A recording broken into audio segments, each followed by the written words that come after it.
The Perth Scorchers took out season 12 of the Big Bash in extraordinary fashion at the weekend against the Brisbane Heat. Needing 38 of the last 3 overs, the Scorchers were all but gone. Enter 19-year-old Cooper Connolly, playing just his 4th BBL game. He single-handedly blasted the Scorchers to victory, belting 25 off just 11 balls, including 2 massive sixes. What can young Connolly do? Pumps it straight down the ground. That's what Cooper can do. Toyota 6. Does Connolly go again? He certainly does this time for a mid-wicket. He's gone 6, he's gone 2, he's gone 4. And Dot's in the book. Oh! Tie! I think it's got the legs. He's hit a second 6 in the over. Oh! Connolly's got the crowd in raptures. Let's bring in Brendon Julian from Fox Cricket. Brendon Julian, Mitch Marsh called him the surf rat. Tell you what, the surf rat can wield the willow, couldn't he?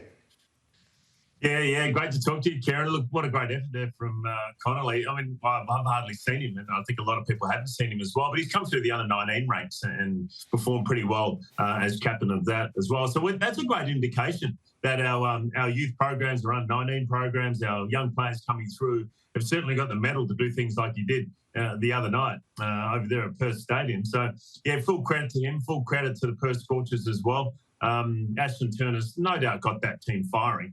I mean, I wouldn't be surprised if he puts his hand up for the T20 captaincy, for the Australian captaincy. So a great crowd, 53,000 in Perth. What a great way to send off the BBL as we get ready for this India Test Series this week as well. And apparently Hobson, the gentleman at the other end of the pitch, yep. He's an EY accountant. Took summer off to play Big Bash. He's got to go back to work and as an accountant with EY. But it's quite the contrast with the 19-year-old surfer. But they got the job done.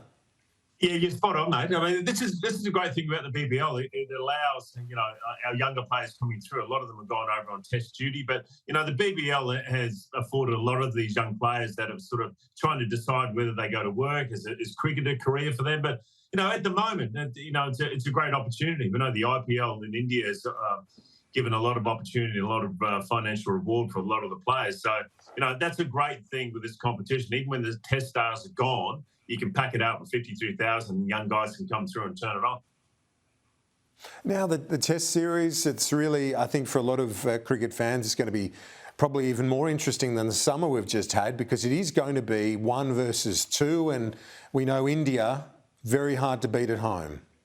Yeah, not going to be easy for the Australians, especially Josh Hazlewood not going to make up that side as well because of that fitness with his Achilles ankle. Scott Boland will probably come back into the side. And open the bowling there with Pat Cummins. I think they'll go 2 spinners. Nagpur's traditionally a real spinning wicket. I think they should go probably Mitch Swepson, the leg spinner, rather than Murphy, the off spinner. You very rarely go into a test side with 2 off spinners, so I think Swepson might come into the play. And I really hope that Cam Green can come in and bat number 6. I think if he's fit enough, I think he will be good enough just to bat and maybe not bowl. But look, that's going to be a tough situation for the Aussies, relying on Khawaja and Smith at the top of the order to turn it around.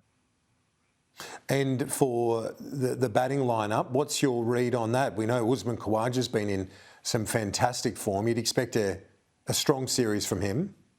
Yeah, I think so. He's a good player of spin, and Dave Warner at the top of the order. You'll have to play shots early in Nagpur because the ball will certainly spin. Probably about the 10 to 15 over mark. So you've got to make sure that you cash in on the new ball. Like I said, I think Cam Green will bat 6. I'd like him to bat 6 if he can just bat, even if he's not bowling. Smith will be the key in the order. And don't forget Travis Head as well. I really think that this could be a defining moment for his career. He's had a great last couple of years for Australia, but that won't be easy for the Australians, no doubt about that. They'll have to be aggressive, Kieran. They've got to make sure that they take on the Indian bowlers. You don't want to be out there and not scoring. It's all about scoring runs in that first innings for the Australians. And for the spinners, you would expect, would you say every test you have at least 2 spinners?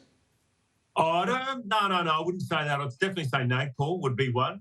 Durham Charlotte, which is up near the Himalayas, that's the second test. That's normally a quick and bouncy track. So I wouldn't necessarily think there's always going to be 2 spinners. It just depends what India serve up at the pitches. Nagpur, definitely there'll be 2 spinners. But as you move through the series, you've got good part-time spinners. Travis Head can do it. Labuschagne can part-time spin. If the wickets have got some grass on it, don't be surprised if we go with 3 quick bowlers. Brendon, Julian from Fox Cricket, thanks as always. Talk to you next week. Thanks.